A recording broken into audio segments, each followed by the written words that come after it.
চট্টগ্রামকে যানজটমুক্ত ও পরিবহন ব্যবস্থার আধুনিকায়নে transport master plan প্রণয়নের উদ্যোগ নেওয়া হয়েছে। এর লক্ষ্যে সম্ভাব্য রুট ও অবকাঠামো পরিদর্শন করেছেন চট্টগ্রাম সিটি মেয়র এবং ঢাকা পরিবহন সমন্বয় কর্তৃপক্ষের উচ্চ পর্যায়ের প্রতিনিধি দল।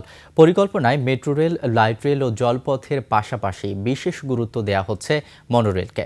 পতেঙ্গা বিমানবন্দর সহ কয়েকটি গুরুত্বপূর্ণ করিডোরকে প্রাথমিকভাবে সম্ভাব্য রুট হিসেবে বিবেচনা করা হচ্ছে। প্রতিনিধি শাহাদাত হোসেনের তথ্য ভিডিওতে আরও জানাচ্ছেন ইউসুফ হাসান নাইম।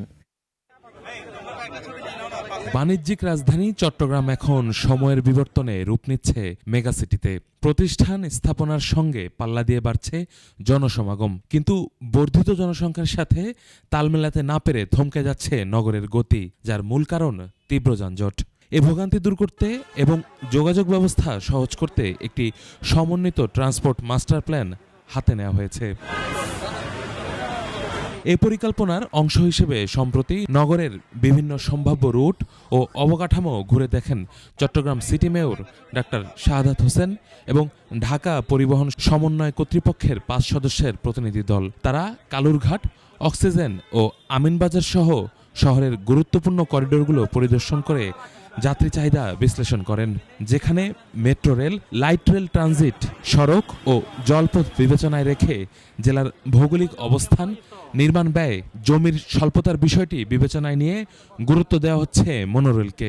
মনোরেল বাংলাদেশে এখনো হয়নি এবং মনোরেল করতে বেশি জায়গারও প্রয়োজন হয় না, যার কারণেই কম খরচ এবং এইসব কারণে আমরা মনোরেলের কথা বলি। পরিদর্শন শেষে ঢাকা পরিবহন সমন্বয় কর্তৃপক্ষ জানায়, নগরীর সার্বিক পরিবহন ব্যবস্থার আধুনিকায়নে কাজ চলছে।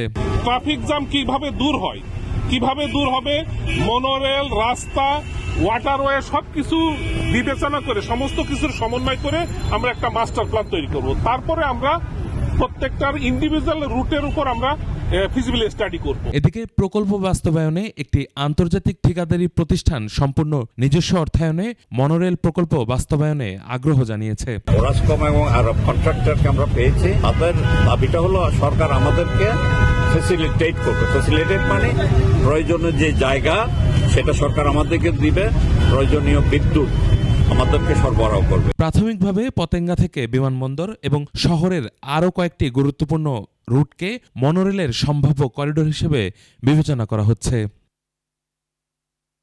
ইউসুফ হাসান নাইম, 21 টেলিভিশন।